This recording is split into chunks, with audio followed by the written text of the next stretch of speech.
Hi friends, welcome back to our channel. ఇవాళ వీడియోలో మనం పుదీనా చాలా ఈజీగా ఎలా పెంచుకోవాలో చూద్దామండి. చూస్తున్నారు కదా, మనం మార్కెట్లో చాలాసార్లు మనం పుదీనా తెచ్చుకుంటూ ఉంటాము. అదే పుదీనా మనం ఎలా నాటుకోవాలో చూద్దామండి. ఒక చిన్న కంటైనర్లో వేసామంటే విపరీతంగా అయితే మనకి ఇలా ఫామ్ అయిపోతుంది. అలాగే వీడియో చూసే ముందు మీరు ఎవరైనా నా ఛానల్ కొత్తగా చూస్తున్న వాళ్ళైతే ప్లీజ్ సబ్స్క్రైబ్ చేయండి, లైక్ అండ్ షేర్ చేయండి. అలాగే వీడియో మొత్తం కూడా స్కిప్ చేయకుండా చూడండి. చూసారు కదండి పుదీనా, మనం మార్కెట్ నుంచి ఒక్కొక్కసారి ఎక్కువ పుదీనా తీసుకొస్తూ ఉంటాము. అలాంటప్పుడు మనం తెచ్చుకున్నప్పుడు వాటికి అక్కడక్కడ కనుపు దగ్గర మనకి వేర్లు అనేది తెల్లగా వచ్చేసి ఉంటాయి.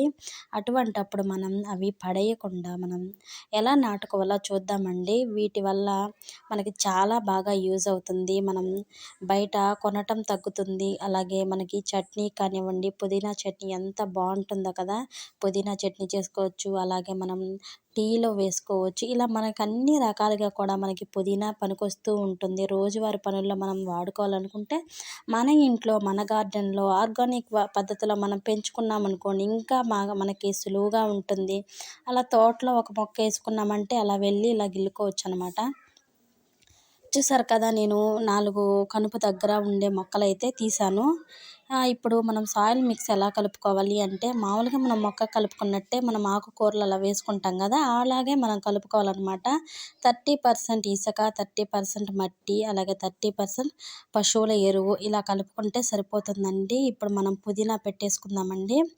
పుదీనా మన కనుపుకి ఇదిగోండి వేర్లు చూసారా, కనుపుకి మనం వస్తానే ఉంటాయి. మనం కొన్నప్పుడు చూసుకొని ఒక 2 రెమ్మలు ఇలా కొమ్మలు 2 కొమ్మలు మనం ఇలా పడేయకుండా ఒక కంటైనర్లో పెట్టామనుకోండి, చాలా బాగా అయితే మంచిగా మొక్కలు అయితే వస్తాయండి.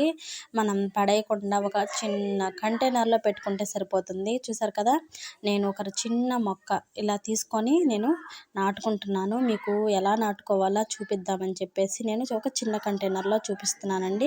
నేను బయట కొనుక్కొచ్చుకున్నప్పుడు చిన్న వేర్లు ఉన్నప్పుడు నాటాను అనమాట. ఇప్పుడు చూడండి ఎంతగా ఫామ్ అయిపోయిందో కుండీలోను.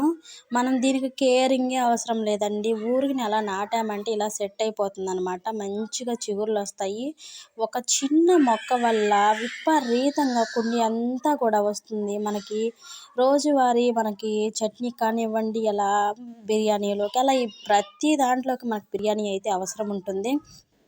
చూసారు కదా, పుదీనా ఎలా ఈజీ మెథడ్లో మనం పెంచుకోవచ్చో చూసారు కదా. ఇలాగా మనం బయట తెచ్చినప్పుడు వేస్ట్గా పడేయకుండా ఇలా మనం నాటుకున్నామంటే ఎక్కువ పుదీనాని మనం ఇంట్లోనే పండించుకోవచ్చండి. అలాగే వీటితో మన సీడ్స్ కూడా సంపాదించవచ్చు అనమాట. అలాగే ఈ వీడియో మీకు నచ్చినట్టయితే లైక్ చేయండి, షేర్ చేయండి, సబ్స్క్రైబ్ చేయండి. Bye friends.